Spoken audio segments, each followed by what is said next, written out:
For some reason, this Friday, of course, when I'm on the podcast, now the entire neighborhood is up and making noise.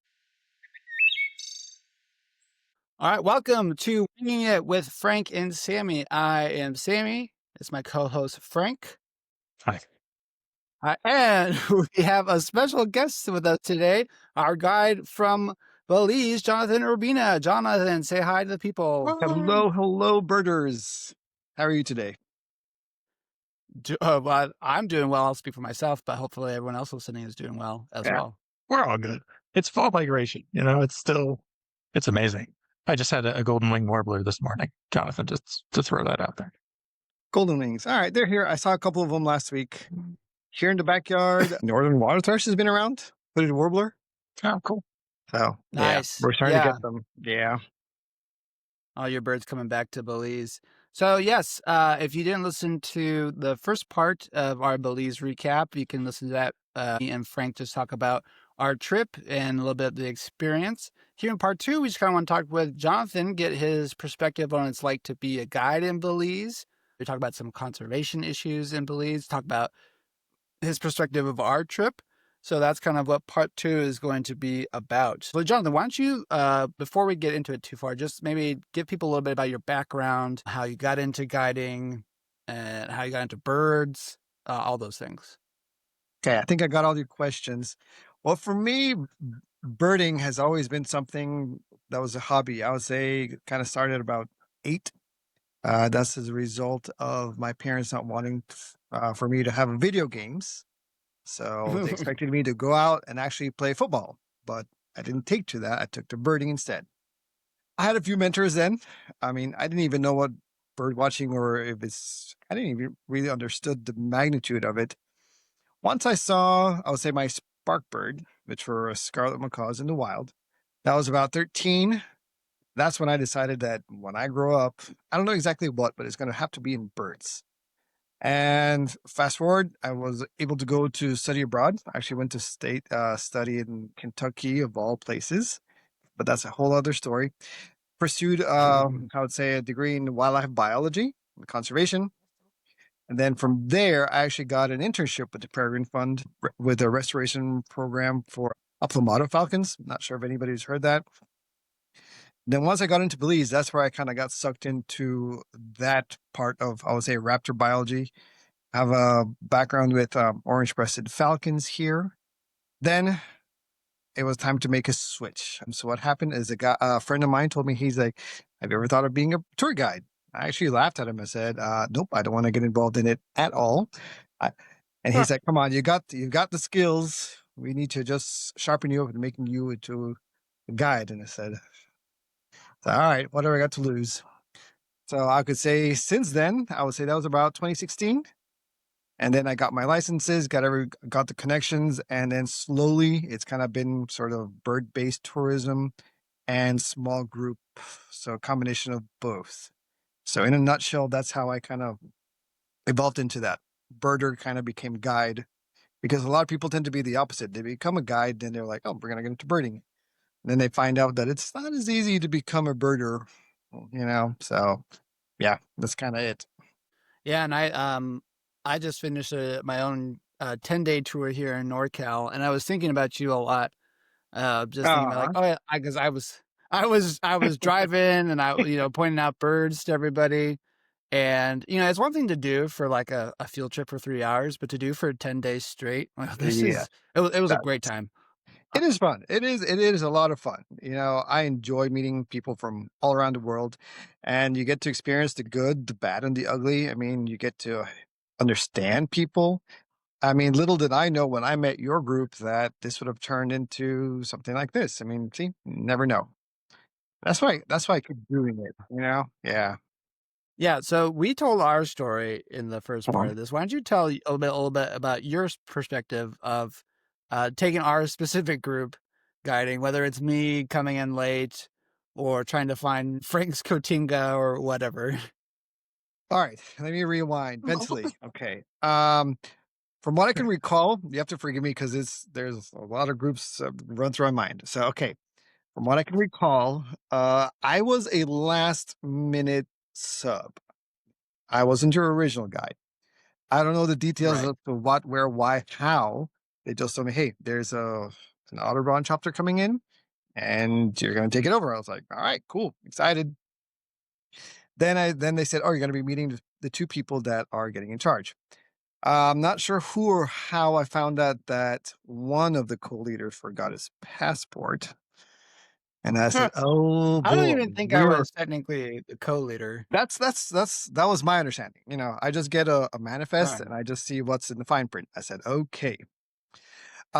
Two things that surprised me. So when I met Frank, he was not what I was expecting. I was just expecting somebody. How can I say this diplomatically? Somebody who's at the age of retirement.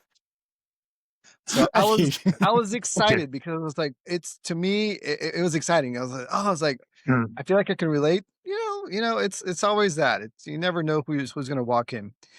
And then Frank was like, "Oh yeah, when you get to meet Sammy, you'll understand why he forgot his passport." And I said, "I'm sorry, but the show." I told him I was like, "I am sorry, but the show must go on." And he's like, Frank will figure it out." I said, "Don't worry, our team's already on it too." All right, so we carried on, did the first part, not knowing that the person who didn't show up was a fan of Survivor and he missed out that portion, but that's another I story. know. I know. And I then, know. so since we were in an area that doesn't have the best cell signal, I had to be relying on the guys that were there. And they told me, say, don't you worry, he's going to be there in time. And again, I was expecting somebody of a retired age. I don't know how to say that diplomatically. And then we decided that, or I think it was the driver that decided, he's like, hey, let's play a prank on him. Let's just drive past him, pretend we don't even know him. No, At I that didn't point, know that you guys were. Yeah. I think Sammy didn't even realize it. He was just so focused on his birds. The driver, on the other hand, he was like flagging us down, like, what are you doing? And then we're like, ha ha ha. I was like, all right, where's our guy? And then out pops Sammy. I was like, oh, okay, this is a young crew that's in charge of this Audubon chapter. This is going to be fun. And usually the first 2, 3 days, everyone, I think, I'm not sure, I can't remember who knew who at that point, but as the days went on, everyone's differences worked out beautifully. Some of us were a little bit more quiet. Some of us are awkwardly charming. Some of us are very introverted. And some of us were all about the photos, but it just worked. And to me, I have to give props to Rachel too. Rachel was a great factor that we had a driver who's just as eager to go birds and wanting to learn. So that helped too, Mhm. So it just ended up being a whole lot of laughs. I still remember when Frank was trying to demonstrate that he was a zone-tail hawk by kind of shaking his butt Oh, at that's crooked right. tree. Yeah, I still Yeah, remember that. that was a fun And then game. we had Oh to. The yeah. guys came down and said, "Hey, you gotta shh. People are Oh complaining." yeah. That was the. And It's I think the cherry on top of the cake was when Azure caught Norman taking a photo through a heart Yeah. of metal. He was trying to be sneaky, and Azure was on top of that. yeah. And we just busted out laughing, and poor Norman blushed every shade of red possible. I So was like, funny. this is a good group. This is going to be. And Um, then little did I know, I may go forward to this, but then after that, you guys invited me and hosted me there and just celebrating Sammy's 1000th bird here. I mean, that's pretty awesome. Not everybody gets to do that, especially, I guess, on an international trip. So yeah, that's all. Hope I answered all your questions. Yeah. No, that that's I a good totally one. forgot about the fishbowl You bird came up version with it. game. You That were the was your, mastermind that behind was it. the first time. That was the first time I've been reprimanded for noise on a birding trip. There you And I don't go. know that it will ever happen Shame, again. shame, shame. Yeah. That was yeah. It was so you were like and you kept pointing towards your like butt. You're like, Shaking. I was doing like the stripes or something and shaking the tail. I tried. you're That trying was to fun. That was a tough game. It got competitive. Oh yeah, that's good. Yeah. Oh, I was going to say, we were president and vice president of the chapter at the time. At that when we did that trip, that's probably why we got the co-leader thing. right. It was a youth movement in that chapter, and then Sammy left, and now it's Boo. not. Now, Yeah. now it's reverted back to the norm. Yeah. Well, yeah, why don't you talk to you about, yeah, so I had my 1,000 bird party. I was super glad that you were able to come. I really wanted you there. What was that experience? I mean, because I feel like I was able to kind of return the favor for you to get you some SoCal birds. So what was that experience like on your end, being like, It, now you're sort of a tourist? well, well, first of all, it's very humbling for me because I've led, I would say, a couple of groups, and you always get those. Hey, whenever you're in the States, come on in, drop by. It's a courtesy, and I get that. And rarely do you get a chance to actually do so. I'm gonna call out Norman in this case. I guess was vital because he was the one that was insisting on me coming, and he said, "Hey, you don't need to worry. We'll take care of your flights. We'll do that." And I was like, and he basically said he won't take no for an answer. So now I was like, oh, this is actually going to happen. And I don't know what I was getting. I really didn't know what to expect, honestly. So once I got there, I said, oh, I thought we were just going to be, I don't know. I had no expectations, not knowing that Sammy will literally go all out. Now I got to tables were turned. So he knew his spots, he knew his birds, he knew my life list, and it was go, go, go. I mean, going to the Channel Islands, that whole experience was, I mean, Mhm. everything was phew. And it was awesome. And just seeing everybody. And it almost felt weird when I saw everybody at the buffet and just seeing everybody. I mean, it was just awesome. I mean, Sammy, your folks for having me over. I mean, it surpassed everything. And I guess that comes with not having any expectations. When you don't have any expectations, I guess you can just go up from there. Versus when you have high expectations, some people end up being disappointed. And yeah, it was just fantastic. And I finally got to see a condor, which is something that I've read about ever since I was a kid. So seeing that was just And unforgettable. that was like the third time we had tried for a I condor too. know I we was were just getting not having. nervous.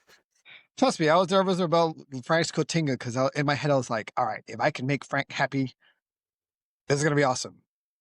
And then when he saw it, and even Rachel was like, "Frank doesn't seem too happy that we got him his bird." I was like, maybe he's just one of those persons that kind of keeps his feelings inside. I don't know, but Yeah. Go with that. yeah, we're talking about you guys, Yeah. so That's funny. Oh, that's so funny. I was very happy. It was the highlight of the trip we for me. So. we all have our ways of expressing ourselves. So hey, I knew Frank wasn't mad, so that's good. Yes. That's what I always wonder when you guys were up in the front talking Spanish to each other. I'm like, what are they saying about us? Oh, we were talking a lot of crap about you guys. Yeah. Too funny, Deservedly, I too think. funny. I remember having to pull the reins on Sammy. If Sammy just wants to go off, is this? And it's like, buddy, just take it easy. We got this. We're gonna show you the birds. And I remember having to do that with you. Yeah, I've never been accused of being under eager. So Yeah, that's good though. We need that in a group. So, like I said, don't lose that. thank you, thank you. We also wanted you to touch on just kind of, you've grown up in Belize, done a lot of work in Belize. We talked a little bit on the first part about the yellow-headed Amazons and Mhm. some of the parrot rescue stuff. Yes. I just wanted you to expand upon that if you can, kind of for people who haven't been to Belize before, more interested in conservation issues in other parts of the world. Okay. Well, at the moment, I'm not fully involved as I'd like to, but it's a project that I'm still very fond of. In fact, next week, I'm actually house sitting for Nikki, where we actually got to visit. She gets to finally take a little break, and I'm going to actually take care of the birds and everybody. So exciting. And what we get involved with, or what I'm trying to do mostly, is trying to create awareness of how rare these birds are. They're not an endemic species, but we can get into that. But the subspecies that we have here in Belize is believed to be truly endemic, and here they're being hit hard by various factors, mostly poaching. I mean, the parrot is in high demand in the illegal pet trade. I believe it was early this year. A big bust was made in, I want to say in San Diego. Can't remember the specifics. Yeah, I think you Where, told us yeah, about they that. found, yeah, yellow-headed Amazons, and they fessed up that some of these birds did come from Belize. So we know these birds are making it into the US still. I mean, it's completely legal. And even though some of them are raising captivity, there's something about people wanting wild caught birds.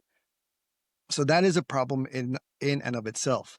The next thing is that these birds prefer or evolve to nest in pine trees only, which is kind of weird because I mean there are other trees. And everybody's just wanting pine trees for construction. So all those mature pines are going. You know, thankfully there's an artificial nest box program that we get involved with, but the one that I really is get involved with is the husbandry part. So what we do, or the bird rescue does, is that we get the wild chicks that are at risk of being poached. They go through a whole vetting process. So what we do, we get them from the wild. It's either them or us getting them. We raise them to a certain point, and then we soft release them back to where they belong.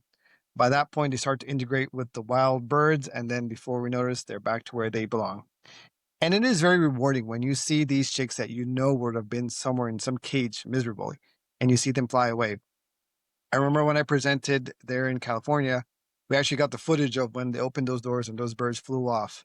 Yeah. And even though I'm not directly involved with it right now, now I'm trying to be more of trying to create the awareness because the place does need funding and mostly that.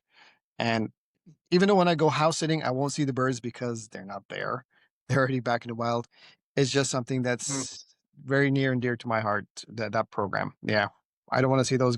And I was just happy we got to see them. You know, I didn't expect them to see them at a power line, but we got to see them, Yeah, we saw them nesting in a utility pole. which is good and bad That's cool. because I mean that goes to show that they're pretty desperate. There's nothing for them to nest in, and trust me, people are crazy enough to try and climb those utility lines to get to the chicks. Wow. Wow, that's Yeah.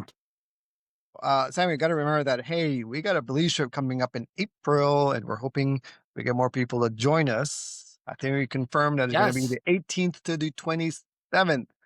So if you want to go birding with Sammy and myself again, I guess 18th? the Well, talk remake. to You this moved the guy, dates? this other guy on the screen right now. Yeah, we had to It's move the dates. I thought it was the end of. Oh crap! I don't think I can go if it's that time. Yeah, we're gonna try and hit certain. We're gonna hire. Like I said, we've got some unfinished business at Crooked Tree because we kind of promised you Jabberoos.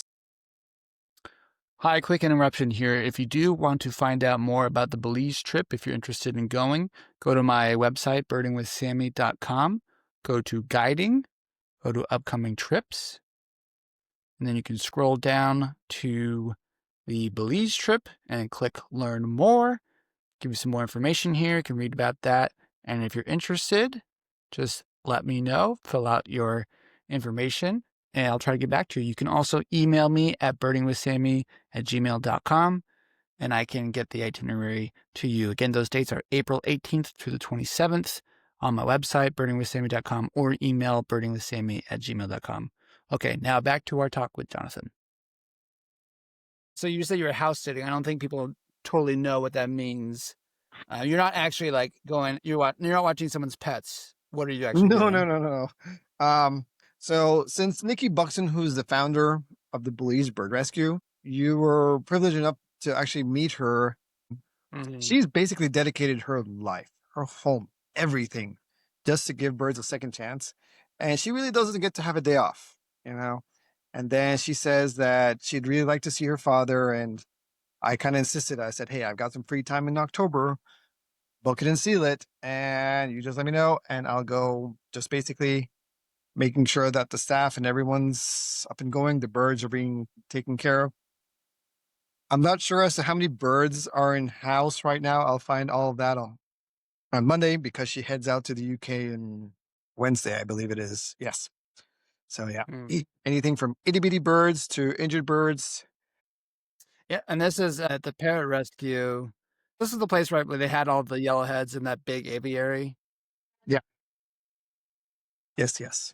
I Where we remember fed that the really. little the baby Was it red-footed boobies? Yeah, the red-footed boobies. Yeah, you got to. Yeah, they Yeah, have a very, very healthy appetite. I that was don't think fun. they're. I'll have to double check. Maybe they're still there. They're not a white fluff ball anymore. All grown up. All right, so I guess one of the questions: where were we when we saw the Mennonites? When they were going through the streams and we were watching the horse carts and everything. Oh, that I was when forget what we went stop to that see was. the Scarlet Macaws down in southern Belize in Red Bank. Yes. Yes, Red Bank is what Okay, it's called. right back. So, can you tell us what the relationship is like with the Mennonite community out there in terms of like conservation? And I know they hold a lot of property out there. Ooh, that's a loaded question. Okay, so economically speaking, That's the why Sammy Mennonites left it are for me. yeah. Um they play a vital role when it comes to basically providing in fact, most of everything we eat, be it dairy, beans, corn, whatever these people produce and we get to eat. The problem or the issue lies that they're buying out a lot of tracts of forests, and their livelihoods is that they're meant to work the land. So their ideas of conservation or keeping green spaces, basically it's vocabulary that they don't really know. And that's where the problem lies. They buy these big tracts of forest and they just clear cut it, and before you notice, it's either a cow pasture or corn or something, because that's how they're raised. And so now what people are trying to do is they're trying to companies that are for green spaces or buying carbon bonds to keep green spaces in place. And it's starting to happen, but at the same time, the Mennonites are making enough money to where they can actually afford to buy the land. And people are here like, you're all for a good cause, yeah, but I need to make money. And that's what it kind of boils down to essentially. And I mean, weird to see some satellite images of how some areas have just been, and it's sad, but it's something. And here where it's pretty small, I mean, we're running out of room. Belize is a small country, so yeah.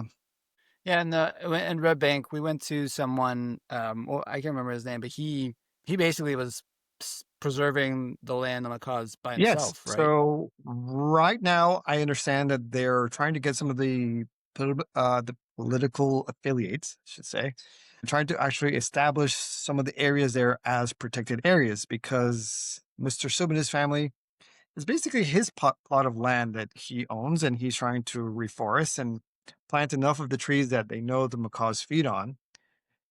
And that's what he's doing. So, and it's slowly starting to see the benefits. They're seeing that more tourism is coming.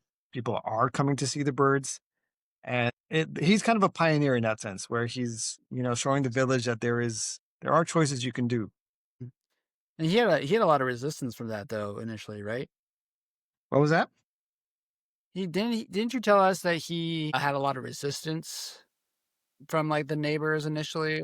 Originally when Mr. Sub and his family got involved, some of the villagers were against what he was doing. They were deliberately cutting the fruit trees of the birds, not on his property necessarily, but people that own the land around him. They're like, no, no, no, he's crazy. He's, was doing that. So, but now, like I said, I think the village is starting to see the benefits of more visitors, more tourism coming in because of the birds. It's really easily accessible compared to other areas.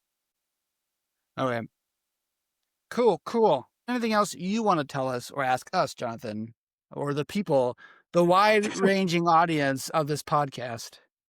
Well, I just think that you two are the fairly odd couple. Not no pun intended, but it's just great to see you two working at this. And I hope that we can collaborate more and get more people to come birding, not only in Belize, but vice versa. But I'm going to be biased towards Belize. So come and bird in Belize.